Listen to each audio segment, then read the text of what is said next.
நடக்கிற எல்லா enquiry ப்ரொசீடிங்ஸும் public domain கொண்டு வரணும்னு எந்த அவசியமும் கிடையாது. ஒருத்தவங்க உங்களை ஏமாத்திட்டு போனால் நீங்கள் என்ன பண்ணணும்? இம்மீடியட்டாக கம்ப்ளைண்ட் இனிஷியேட் பண்ணணுமா? ஏன் பண்ணல? தட் இஸ் வாட் பண்ணியிருக்கணும்ல. இந்நேரத்துக்கு கம்ப்ளைண்ட் இது உங்கள் பணம் இல்லையா? எல்லாரும் பணம் இல்லை. அவங்க என்ன அவங்க பணத்தையா கொடுத்தாங்க? கடன் வாங்கி கொடுத்தாங்க தானே. அப்போ கேட்கறதுக்கு ரைட்ஸ் இல்லைன்னு நீங்கள் சொல்கிறீங்க. என்னை இன்ஸ்டிகேட் பண்ணி பேச வச்சுட்டாங்கன்னு நீங்கள் சொல்கிறீங்க. நீங்கள் வாங்கும் போது கேட்கலையே இது உங்கள் பணமா அடுத்தவங்க பணமான்னு கேட்கல அந்த இடத்துல.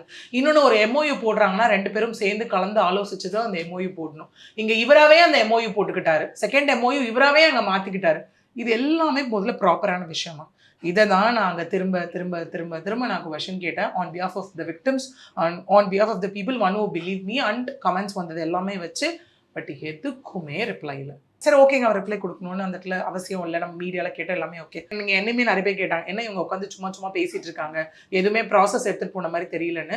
ஒரு விஷயம் எல்லாம் நல்லா புரிஞ்சுக்கணும். நடக்கிற எல்லா என்கொயரி ப்ரொசீடிங்ஸும் பப்ளிக் டொமைன் கொண்டு வரணும்னு எந்த அவசியமும் கிடையாது. அதுக்கான ஒரு எண்டு வரும்ல, அப்போ சொன்னால் போதும் அந்த விஷயத்த. ஓகே, ஸோ ஒரு பக்கம் அதுக்கான லீகல் ப்ரொசீடிங்ஸும் போயிட்டுருக்கு. இன்னும் என்ன மாதிரி நிறைய அட்வொகேட்ஸும் பாதிக்கப்பட்டவங்களுக்காக உள்ள நாங்கள் ஒர்க் பண்ணிட்டு தான் இருக்கோம். This is what about shot on forex.